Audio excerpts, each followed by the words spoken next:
अस्सलामुअलैकुम my to family, welcome back to my channel. सब लोग कैसे हो? उम्मीद करती हूँ सब लोग खैरियत से ठीक ठाक होंगे, खुशबाश होंगे। अल्लाह ताला के फजल करम से आप लोग दुआओं से मैं भी बिल्कुल ठीक हूँ। कि इस रूम को मुझे थोड़ा बहुत चेंजिंग करवानी है, जैसे कि कलर, कर्टन्स और पता नहीं क्या क्या। तो खैर अभी हम लोग शुरुआत करते हैं। और आज पेंटर को आना था सुबह 9 बजे, तो मैं सुबह सुबह उठ गई थी। और यहाँ मैंने सोचा चलो लास्ट क्लिप बना देते हैं इस रूम का, फिर कि ये रूम चेंज हो जाएगा तो फिर हमें याद रहे कि ये रूम कैसा था।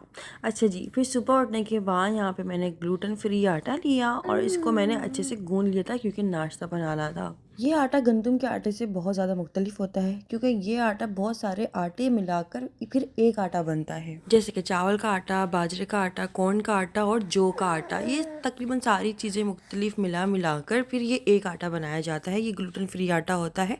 ये वो लोग बड़ी इजीली खा सकते हैं जिनको शुगर का मतलब मसला है, जिनको गंदम के आटे से एलर्जी होती है, या जो लोग डाइटिंग वगैरह कर रहे हैं उनके लिए भी। या आम रोटी खाने से, गंदम के आटे खाने से आपको जो है गैस हो जाती है, या पेट फूल जाता है, या पेट में तकलीफ होती है। और ये वो लोग भी खा सकते हैं जिनको एक डिजीज़ होती है सेलाइक के नाम से, जिनको गंदम से एलर्जी होती है। गंदम खाते हैं उनको कोई एलर्जी हो जाती है, तो ये उनके लिए है आटा। तो ये आटा आप लोगों को चिल्तन प्योर के पेज से मिल जाएगा। डिस्क्रिप्शन में लिंक दे दूंगी, वहाँ से आप लोग ऑर्डर कर सकते हैं इसको। अच्छा जी, चलें जी। यहाँ पे मैंने चिल्तन प्योर का ग्लूटेन फ्री आटा लिया है और तकरीबन मैंने हाफ़ केजी लिया होगा इसको। और इसको अच्छे से हम लोग गूंद लेंगे। इसको गूंदने का भी तरीका थोड़ा सा मुख्तलिफ होता है गंदम के आटे से। तो आप लोगों ने गर्म पानी लेना है। गर्म पानी इतना हो कि इसको आप अच्छे से डाल के और फिर किसी भी चीज़ से मिक्स करना है। खैर मैंने यहाँ पर हाथों से ही मिक्स कर लिया था। और ये इसको गूंदने का बड़ा एक आप समझ लो मेहनत लगती है। तो खैर इसको अच्छा खासी हम लोगों ने गूंदते रहे काफ़ी देर तक मैं इसको अच्छे से गूंदती रही हूँ। और ये गूंद ही गया था आखिरकार। गूंदने के बाद मैंने तकरीबन 10 से 15 मिनट के लिए इसको ढककर रख दिया था, ताकि ये अपने ना सेटल हो जाए अच्छे तरीके से। अच्छा जी, इसके बाद जो ना मैंने घर में मशीन भी लगाई हुई थी, और यहाँ पर ये सारे के सारे कपड़े भी धुल चुके थे। आज तो भाई बड़े ही कोई काम थे इस दिन। मतलब मैंने मशीन भी लगा ली थी, और सुबह पेंटर को भी आना था, तो घर बहुत ज़्यादा बिखरा हुआ भी था। सफाई वगैरह मैंने की नहीं थी कि चलो अभी पेंटर वैसे ही कचरा करना है पेंटर ने, तो सारा काम वाम हो जाए उसके बाद सफाई करूँगी अच्छे से। मेरी हफ्ते में एक मशीन ज़रूर लगती है, लाजमी। हफ्ते में एक मशीन लाजमी लगती है। अच्छा जी, यहाँ पे ग्लूटेन फ्री आटा हम लोगों ने जो थोड़ी देर ढक के रखा था, मैंने तकरीबन 20-15 मिनट बाद देखा तो ये अच्छे से सेटल हो चुका था। मैं जैसे ही किचन में आई ना, तो फिर पेंटर अंकल ने कहा कि हमें तो किचन में कलर करना है। तो फिर क्या, मैं बेडरूम में जाकर बैठ गई। काफ़ी देर तक इंतज़ार करती रही कि पहले पेंट सारा हो जाए और सूख जाए, फिर मैं नाश्ता वगैरह बनाने जाऊँगी किचन में। फिर उसके बाद कुछ नहीं, फिर उसके बाद ये हुआ कि ड्राइंग रूम में इन्होंने सबसे पहले तो ये प्लास्टर कहेंगे इसको, ये लगा दिया था इब्राहिम। इसके बाद जो है ना, इनको कलर शुरू करना था, क्योंकि बहुत ज़्यादा डार्क कलर हुआ था ना, इस वजह से इन्होंने सबसे पहले इसके ऊपर वाइट कलर का ये प्लास्टर लगाया। फिर उसके बाद कलर शुरू होगा, ताकि अच्छी सी मतलब बेस बना दी दीवार की। कमरे की हालत देखो कैसी हो रही है, बहुत ज़्यादा खौफनाक। और साथ साथ में यहाँ पर पंखा भी बड़ा तेज़ चला दिया था। खैर सर्दी भी लग रही थी, लेकिन मैं थोड़ा इधर टहल ही रही थी। यहाँ पर मेरे हस्बैंड बना रहे हैं खैर वीडियो तो। अच्छा जी, उसके बाद जो है यहाँ पर हम लोगों ने दरवाज़े पे भी कलर करा दिया था, क्योंकि थोड़ा सा मेला हो गया था। ज़ाहिर है जब मेरी शादी हुई थी जब तो कलर हुआ था, और नया नया ही कलर हुआ था, हर चीज़ नई नई थी ज़ाहिर है। लेकिन वही बात है कि माशाल्लाह से अब शादी को भी 2 साल होने को आए हैं, तो कलर कराने की नीड हो रही थी। बैल्कनी का भी कलर थोड़ा सा ख़राब हो गया था, क्योंकि बारिशें और कपड़े वपड़े जो हम डालते हैं ना यहाँ पर, तो इस तरह से पानी के निशान बन जाते हैं दीवार पर, इसलिए तो कलर हो जाता है ना, घर बहुत ज़्यादा साफ़ लगता है। यहाँ पर देखें कलर हो चुका है ये वाला। ये कलर हमारी ही फैक्ट्री का है, तो पापा ने भिजवा दिया था। मतलब मैंने अपने पापा को मैंने अपने पापा से डिस्कस किया था, तो मेरे पापा ने फिर शेड कार्ड भेजा था। फिर उसमें से हम लोगों ने पसंद करके और जो है अपने पापा को बता दिया, तो पापा ने कलर तैयार करके अच्छा सा जो है ना यहाँ पर हमें भेज दिया था। और जो है फिर साथ साथ में ही पेंटर अंकल को भी भेज दिया था कि चलो ठीक है। तो ड्राइंग रूम में कलर करने के बाद अंकल ने कहा कि उस कलर को सूखने देते हैं, और उसके बाद उसकी दोबारा से एक कोटिंग दोबारा से होगी। मैं अच्छा चलो ठीक है। उसके बाद जो है यहाँ पे बैल्कनी में कलर करवाना था, सीढ़ियों के जो दीवारें थी उन पे कलर करवाना था। तो तकरीबन थोड़ा सा ही काम था, लेकिन हमें इतना अंदाज़ा नहीं था कि इतना लेट हो जाएगा। तकरीबन अंकल जी सुबह 9 बजे से आए हुए थे, और शाम के 5 या 6 बज गए थे। उसके बाद जो है ना, फिर मैंने देखा कि किचन का कलर सूख गया है, तो यहाँ पे जल्दी जल्दी से मैंने पराठे बनाए, जो मैंने आटा गूंदा था उसके। अच्छा जी, इस दिन जो है ना हस्बैंड का ऑफ था, तो इसलिए हम लोगों ने सुबह ही उनको बुला लिया था। ये काम भी निपटाना था और ये क्या कलर तो काफ़ी दिनों पहले से आया हुआ था, लेकिन वही बात है कि हमें टाइम नहीं मिल रहा था। मुझे याद है हमारे बचपन में जब कलर हुआ करता था ना हमारे घर में, तो हमें पता लग जाया करता था कि भाई नेक्स्ट डे ना पेंटर आएगा और कलर चेंज होगा हमारे घर का। तो तहसीन और मैं, ख़ास तौर पर तो मेरी ये बड़ी गंदी आदत थी कि मैं क्या करती थी, पेंसिलें शॉर्प कर करके पेंसिल से ना कलर खूब जो है ना उन पे पेंटिंग करती थी, दीवारें गंदी करती थी, क्या पता नहीं क्या क्या लिखती थी, कुछ कुछ बनाती थी कि कल तो वैसे भी कलर हट जाना है, ख़त्म हो जाना है, तो आज जितना भी शौक़ है ना दीवारें गंदी करने का मैं आज कर लेती हूँ। कल पेंटर अंकल आएंगे और वो सारी दीवारें साफ़ करके चले जाएंगे। बाकी ये कौन कौन करता है इस हरकत, मुझे कमेंट्स करके ज़रूर बताइएगा। अगर बात करूँ ना मैं मौसम की, हैदराबाद की ख़ास तौर पे, तो भाई हैदराबाद का मौसम कुछ इस तरह से चल रहा है कि हवाओं का ना तूफ़ान आया हुआ है। ख़ास तौर पे मेरे घर में तो बहुत ज़्यादा, क्योंकि ज़ाहिर 4th फ्लोर पर घर है मेरा, इसलिए तो बाकायदा रूम में जब सो भी रही होती ना, इतनी तेज़ हवाओं की जू जू हवाएं आती हैं कि मेरी बाकायदा आँख खुल जाती कि क्या हुआ, अल्लाह खैर करे। लेकिन वही है कि हवाओं की बहुत बहुत बहुत तेज़ आवाज़ आती है, यहाँ तक कि हवाओं का ज़ोर भी बहुत ज़्यादा है। मैं अम्मी के घर जाती हूँ तो अम्मी का घर इतना ठंडा नहीं होता, ना ही वहाँ पे इतनी ज़्यादा कोई हवा लग रही होती है, लेकिन मैं अपने घर आती हूँ ना तो वाकई बहुत ज़्यादा हवा है। ऐसा है कि अपने घर में भी जो है ना आप कैप लगा के घूमो, क्योंकि मेरे सर में भी परसों की बात है, हवा लग गई थी, बड़े सर में दर्द था, इसलिए मेरा कल व्लॉग नहीं आ पाया। तो बहुत ज़्यादा तबीयत ना अजीब सी हो गई थी, बहुत ज़्यादा। तो खैर अल्लाह का शुक्र है कि अब बेहतर है, अब ठीक हूँ, लेकिन वही बात है, कमज़ोरी कहीं ना कहीं रह ही जाती है। क्योंकि इब्राहिम के बाद जो मुझे डॉक्टर ने मेडिसिन दी थी ना, तकरीबन दी थी कि 3 महीने तक तो आपने प्रॉपर दवाइयाँ खानी ही खानी है। लेकिन क्या हुआ कि मैंने तकरीबन, आप समझ लो, मुश्किल से 2 हफ्ते भी नहीं खाई होगी। जब मुझे तकलीफ़ हुआ करती थी तब मैं मेडिसिन ले लिया करती थी, उसके बाद में भूल जाया करती थी, क्योंकि नए नए माँ बने थे ना, तो भाई कुछ होश ही नहीं हो रहा था कि हो क्या रहा है हमारे साथ, समझ ही नहीं आ रहा था। तो खैर अब मुझे ना तो थोड़ा सा महसूस होता है कि नहीं यार, ये मैंने गलती कर दी, और अब मुझे एहसास होता है बहुत सारी चीज़ों का कि वाकई में बहुत सारी चीज़ें कमज़ोर हो चुकी हैं। कि हल्की सी हवा लगती है सर में दर्द शुरू हो जाता है, हल्की सी हवा लगती है हाथ में दर्द शुरू हो जाता है, कहीं बाइक पे चले जाऊँ कमर में दर्द शुरू हो जाता है।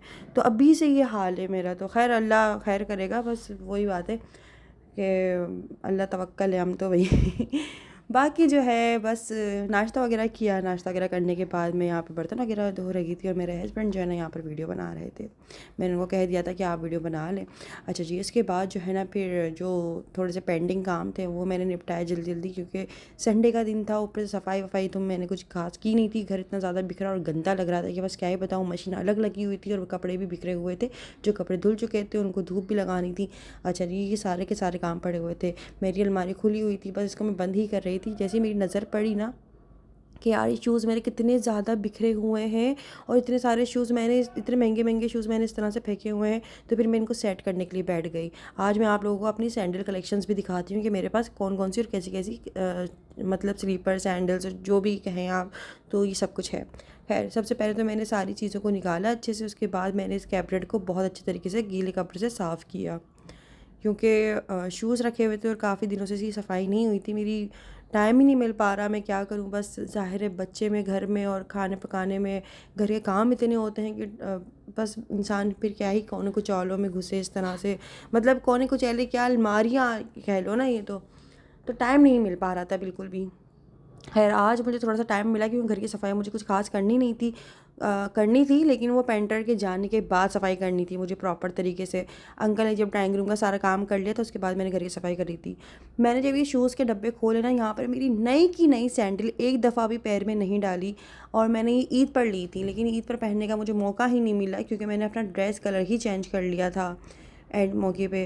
तो ये बिल्कुल नई की नई रखी हुई थी और मैं इसको भूल भी गई। अल्लाह, ये बिल्कुल मेरी नई की नई सैंडल यहाँ पर रखी हुई है। फिर उसके बाद मैंने उसको बिल्कुल साफ़ सुथरा करके उसको अच्छे से पैक वैक करके डब्बे में रखा, और अपने दिमाग में बिठा लिया कि यार नई की नई सैंडल मेरी रखी हुई है।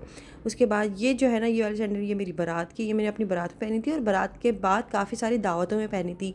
ये वाले जो खुद से बोलेंगे इसको, ये मेरी अम्मी ने दिए थे, मुल्तान से लेकर आई थी। फर्स्ट ईदी जब अम्मी लेकर आई थी ना, तो अम्मी ने ये तब दिए थे, ये जब पहने थे मैंने, ये तो खैर फिर भी चलो पहने हुए हैं। ये मेरे हस्बैंड ने ईद पर दिए थे गिफ्ट में, और जब उन्होंने मुझे एक ड्रेस और ये दिया था, मुझे स्लीपर दी थी। और इसके अलावा जो है मैं आप लोगों को दिखाती हूँ। अच्छा, ये जो है ना, एक मुझे पीआर आया हुआ था, ये भी एक दफ़ा भी पैर में नहीं डाला हुआ मैंने, और ये नया का नया रखा हुआ है पंप मेरा यार, ये तो मुझे निकाल लेने चाहिए थे, पहन लेने चाहिए थे, पता नहीं क्यों मैंने अलमारी में इस तरह से इनको पता नहीं किसके लिए रख दिए। समझ नहीं आ रहा था और मैं अपनी ही सैंडल्स देख देख के ना बड़ी चौंक रही थी। है ये भी रखा हुआ है, ये भी रखा हुआ है, ये भी है मेरे पास और मुझे पता ही नहीं है, क्योंकि जो चीज़ें बाहर रखी होती ना, बस जल्दी जल्दी में बाहर जब जा रहे होते हैं, वैसे ही हम कभी कभी लेट हो जाते हैं। तो समटाइम ऐसा होता है बस अलमारी खोली, जो बाहर रखा हुआ उसको निकाल कर पहना और बस चलते बने। तो अभी मैंने ये सारे जो सैंडल्स जो नए के नए रखे हुए हैं ना, बस अभी आप लोग दिखा रही हूँ। ग्रीन वाला जो आप लोगों को दिखाया ना, ये मेरी वलीमे का था। इसके अलावा ये पंप मेरी जो है ना, ये शादी से पहले की पंप ही रखी हुई थी, तो ये भी पहनने में नहीं आ रही। ये शादी से पहले तो फिर भी मेरी अलमारी काफ़ी अलग तरीके की थी, तो वहाँ पे हर चीज़ मुझे ना नज़र आ जाया करती, ये भी है, ये भी है, ये भी है, ये भी है। अभी एक के ऊपर एक के ऊपर एक रख देती हूँ ना, तो इसलिए मुझे सुस्ती आती है। मैं जा रही होती हूँ ना, तो मुझे होता है बस कि जल्दी चलो, बस कुछ भी पहन लो, क्या है, क्या फ़र्क पड़ता है ये वो। तो बस अब मैंने अल्लाह का शुक्र इनको सेटिंग से रखा है। अब नेक्स्ट टाइम कहीं पे भी जाएंगे तो मैं याद रहेगा मुझे इंशाल्लाह कि यार मेरे पास नई नई पंपियाँ भी रखी हुई, नए नए शूज़ भी रखे हुए। तो अच्छा, ये वाले जो शूज़ है ना, ये हैवी शूज़, ये अम्मी दुबई से लेकर आई थी और ये मैंने अपने हनीमून में पहने थे। तो उसके बाद ये पहनने में नहीं आए। तो आप समझ लो 2 साल होने को आए हैं शादी को माशाल्लाह से। तो बस 2 साल पहले ही पहने थे इसको मैंने ना, इसके बाद पहनने में नहीं आया। हैदराबाद में मैं कहाँ पहन के घूमूँ, एक बात है। तो इसकी ड्रेसिंग भी ज़ाहिर, उस ड्रेसिंग के हिसाब से इंसान पहने तो अच्छा लगता है ना। ये वाली सैंडल्स मैं बड़ी पहन पहन के जाती हूँ इधर उधर, बस क्या ही करूँ, क्योंकि ये बाहर रखी हुई होती है इसलिए। तो खैर इसको भी मैंने अलमारी में रख दिया था और उसकी तो जगह बनी नहीं, तो इसको मैंने बाहर ही रख दिया था। मेरी नई नई शादी हुई थी ना, तो जब मैंने ड्राइंग रूम दिखाया था तो काफ़ी लोगों ने कमेंट्स किए थे कि अंबर अपना ड्राइंग रूम का कलर चेंज करा लो। उस वक्त यार ज़ाहिर है मैं नई नई आई हुई थी, तो मैं क्या ही बोलती हुई अच्छी लगती कि मुझे कलर चेंज कराना है। तो ज़ाहिर है हर चीज़ को एक टाइम चाहिए होता है। आप आदि के साथ ही अपनी फ़ौरन से शुरू नहीं हो जाती, ये चेंज करो या वो ये करो या ये करो या वो करो। ठीक है, मुझे भी डार्क कलर कुछ ख़ास पसंद नहीं है, लेकिन वही बात है कि चलो हो गया तो सो हो गया, वो भी कुछ ख़ास बुरा नहीं लग रहा था। लेकिन यही बात है कि मुझे लाइट कलर ज़्यादा अच्छे लगते हैं, इसलिए मैंने इसको लाइट कलर करवा ही लिया। उसके बाद जो है ना, मैं इन पर्दों का भी कलर चेंज करूँगी। हल्के फुल्के लाइट कलर मुझे पता नहीं क्यों इतने अच्छे लगते हैं, तो मैं लाइट कलर का ही कुछ जो है ना लूँगी। और अभी टाइम नहीं मिल रहा, तो मैं मार्केट जाऊँगी तो पर्दे भी लेकर आऊँगी और वही पर्दे लगाऊँगी। उसके बाद जो है ना, यहाँ पे मैं सोच रही थी सोफ़ा कवर जो है ना, इनका कलर भी मैं चेंज करूँगी और इन सोफ़े कवर भी ना मैं नए लेकर आऊँगी। तो ये थोड़े से काम पड़े हुए हैं पेंडिंग में, लेकिन वही बात है कि टाइम नहीं मिल रहा कुछ खास ना। दिन इतने ज़्यादा छोटे हो चुके हैं कि बस क्या ही बताऊँ। काम वाम करते हैं, सफाई करते हैं, खाना वाना बनाते हैं, पूरी घरदारी, साथ साथ में बच्चा भी छोटा सा, उसको भी देखना होता है, उसके भी बड़े काम होते हैं, हज़ारों काम तो बच्चे के ही होते हैं। तो ये सारे काम टोटल मिला के जब मैं फ्री होती हूँ तकरीबन मुझे मगरिब। अच्छा जी, उसके बाद बड़ा काम ये भी पड़ा हुआ था कि हमें विंटर्स के कपड़े निकालने थे। एक बहुत भारी भरका सूट केस जो है ना, वो मेरा ऊपर रखा हुआ था, तो उसमें से हम लोगों ने कपड़े निकालने थे। उनमें से कपड़े निकाले, सारी जैकेट्स, और इतनी भारी भारी, आपको पता है इतनी भारी भारी विंटर्स के कपड़े होते हैं। जैकेट्स थी और पता नहीं क्या क्या, हुडी वगैरह, मेरे हस्बैंड की, मेरी, हम दोनों की थी। तो वो सारी निकाली। कुछ कपड़ों को धूप देनी थी, उनको धूप पे लगाया, और जिन कपड़ों को धोना था उनको फिर मैंने यहाँ पे वॉशिंग मशीन लगाई। और वॉशिंग मशीन ने इतना पानी पिया है, क्योंकि वो वूल वाले कपड़े थे सारे, तो उनको तकरीबन 3 से 4 दफ़ा इन मशीन ने जो है ना इसको मतलब भिगोया होगा, मतलब वॉश किया होगा साफ़ पानी से ना। तो जिसकी वजह से ना पानी की टंकी पूरी तकरीबन आप समझ लो खाली हो गई थी। शुक्र है कि पानी गया नहीं, लेकिन ऑलमोस्ट पानी की टंकी खाली हो चुकी थी।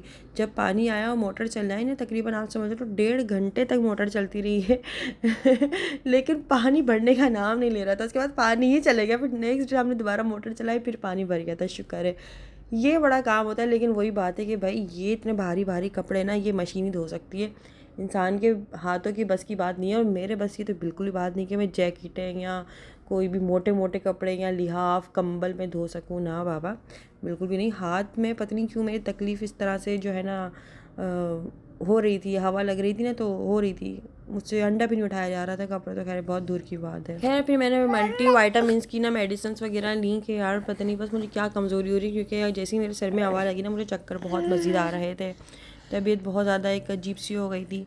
है यहाँ पे सारे मैंने कपड़ों को धोने के लिए लगा दिया था। जो मोटे मोटे कपड़े निकाले थे ना विंटर्स में पहनने वाले, तो इनको मैंने धोने के लिए लगा दिया था। काम वाम सारा हो चुका था। इसके बाद मैंने झाड़ू पोछा किया घर का, बहुत थक गई थी भाई इस दिन तो मैं। तो बस ये है। और उसके बाद फिर नमाज़ अदा करी फ़्रेश वगैरह होके। और ये भाई कमरे का कुछ इस तरह से लुक आया, हल्का हल्का सा लग रहा था। वैसे तो मुझे ये जो ऊपर पर्पल लाइट पर्पल हुआ हुआ ना, ये भी चेंज करवा लेना चाहिए था, लेकिन मेरे हस्बैंड ने मना कर दिया कि नहीं, जो बहुत ज़्यादा डार्क हुआ हुआ ना, जस्ट उसी को चेंज करा लो, उसको अभी रहने दो। तो खैर फिर ये हुआ। उसके बाद जो है ना, यहाँ पे इब्राहिम को भी तैयार कर दिया था, मैं खुद भी रेडी हो गई थी और बस नमाज़ अदा करके थोड़ा सा आराम करेंगे। तो आज का व्लॉग आप लोगों को कैसा लगा है मुझे कमेंट्स करके ज़रूर बताएगा। और अब ड्राइंग रूम का लुक कैसा लग रहा है, अभी खैर काफ़ी सारे काम पड़े हैं, जैसे सोफ़ा कवर लेने हैं, पर्दे नए लेने हैं, तो अभी थोड़े से काम पड़े हैं। तो फिर मैं आप लोगों को जब कंप्लीट लुक हो जाएगा तब ज़रूर दिखाऊंगी। शाम के टाइम हम लोग ऐसा थक चुके थे कि बस मैंने फिर फ्रूट चाट बनाई, फ्रूट चाट खाई, और उसके बाद जो है ना मेरे हस्बैंड बिरयानी लेकर आ गए थे बाहर से ही, और हम लोगों ने वो खा लिया था। तो खैर आज का व्लॉग आप लोगों को कैसा लगा मुझे कमेंट्स करके ज़रूर बताएगा। और फ्रूट चाट जिस तरह से मैं बनाती हूँ, मैंने वैसे ही सारे मसाले वसाले बना के बड़ी चटपटी सी फ्रूट चाट बनाई थी, इसको खा के सो गई थी बस। तो आज के लिए बस इतना काफ़ी। व्लॉग अच्छा लगा तो व्लॉग को लाइक ज़रूर कर लीजिएगा। चैनल पर नए नए हो, अभी तक सब्सक्राइब नहीं किया हो तो जल्दी से मेरे चैनल को प्लीज़ आप लोग सब्सक्राइब कर लें। आप लोगों को सपोर्ट चाहिए, प्यार चाहिए, दैट्स इट। और इसके अलावा मुझे इंस्टाग्राम पे और फेसबुक पे भी फॉलो कर लीजिएगा, अंबर डांस ऑफिशियल के नाम से। फिर मिलते हैं नेक्स्ट वीडियो में, तब तक दीजिए इजाज़त। अल्लाह हाफ़िज़, बाय बाय।